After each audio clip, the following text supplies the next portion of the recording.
Hello friends and welcome to the Southern Mountain Kitchen. Today we're making a bourbon walnut pound cake.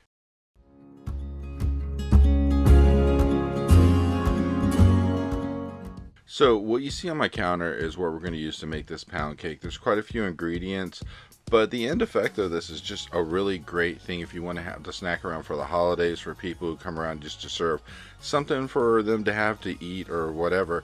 It's just a great dessert. It's something wonderful to have.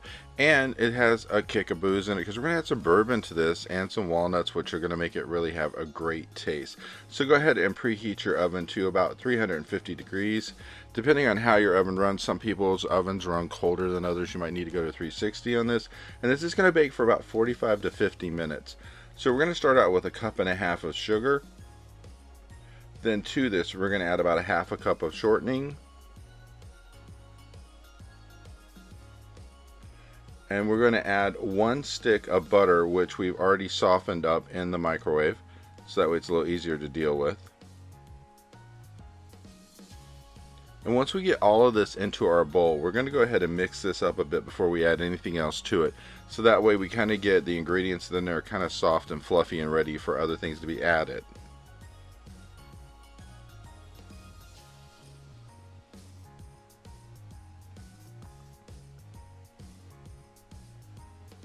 So when you're mixing this, the whole thing we're trying to do here is just try to incorporate the sugar, the shortening, and the butter all together to actually make them very light and fluffy, but make sure that there isn't any of that graininess left from the sugar. We want that all mixed in to where it's a really good fluff. It's just basically going to be really soft, really silky, and everything's going to be combined together.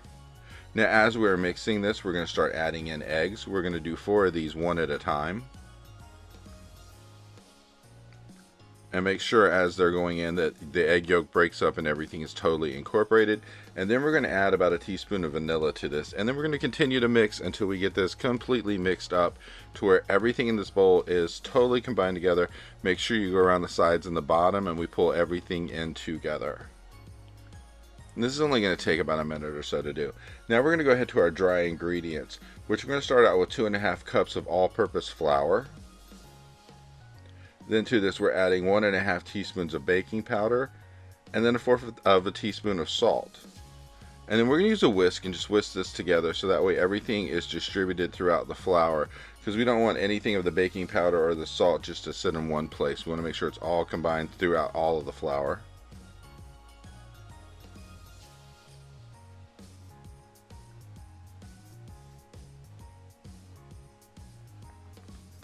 And once we get this done, we're going to start mixing in our other ingredients. So we have 2/3 of a cup of milk, and we're not putting this all in at once. We're going to put about half of that in, and then we're going to alternate that with the wet ingredients we already mixed. So we're going to put about half of our wet ingredients in now. And once we get this in, we're going to go ahead and whisk this some more to mix it together. Really what we're trying to do here is pull in a lot of this flour into the wet ingredients before we pull a mixer into this, because if you throw a mixer in there, you might be throwing flour all over the place. We don't really want to do that. So go ahead and add the rest of your milk and then the rest of your wet ingredients afterwards, because we're stirring this up as we're going. We're going to totally whisk this in. And then once we're done with that, we're actually going to use the mixer. So get the rest of the wet ingredients in.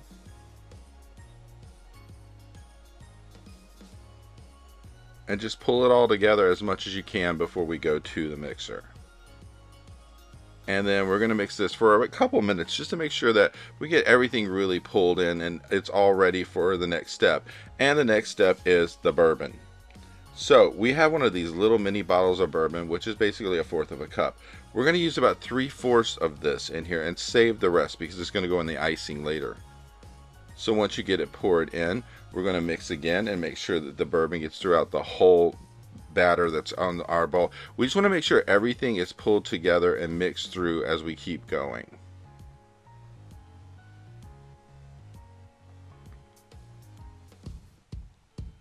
So keep going around your bowl and make sure that none of the bourbon is resting in the corners or whatever, because it's going to take a second to actually pull this into what you already had.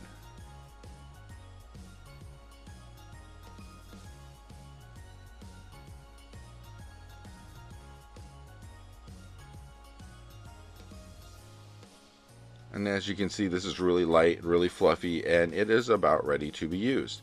So we're going to start with a baking pan. I went out and bought a brand new pan for this because of the fact that my old one was just at death's door. And I am spraying this like you don't know what, because I am paranoid of anything that says non-stick, because a lot of times it's not non-stick.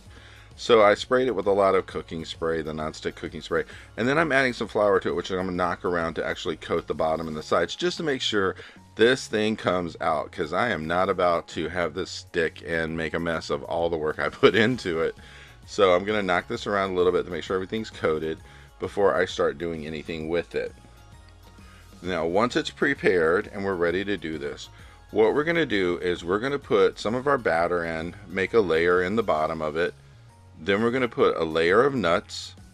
Then we're going to pour more batter into it and do another layer of nuts. And that's the way this is going to be. So that way, when this is baking, your nuts are kind of distributed through. And I am using about 1/4 of a cup of walnuts. You can use more if you want to. It's really not necessary to have a lot more than that, because this has a lot of flavor from the bourbon, the cake itself, and then the nuts as well. So it's kind of evenly distributed this way. So as you can see, I'm putting the last of my batter into this pan.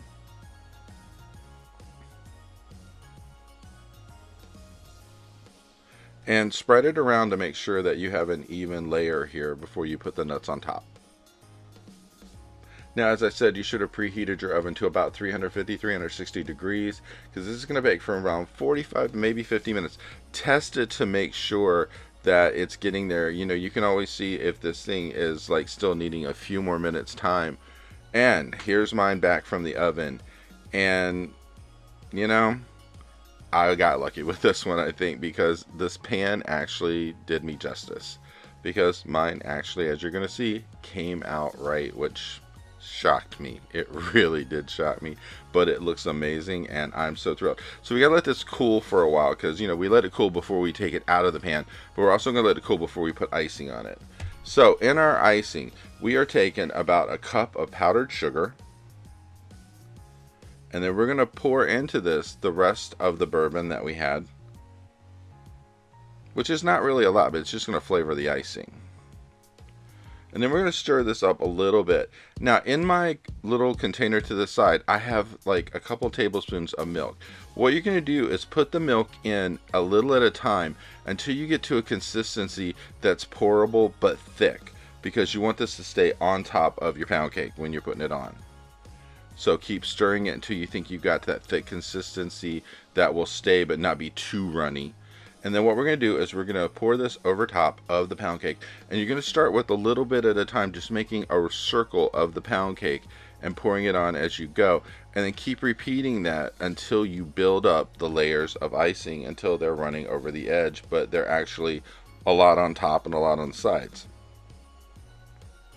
And when you're done, it'll look something like this. And this is an amazing pound cake to eat, and it has such a great taste from the bourbon, the nuts, and everything else. It's just a really great thing to have for the holidays.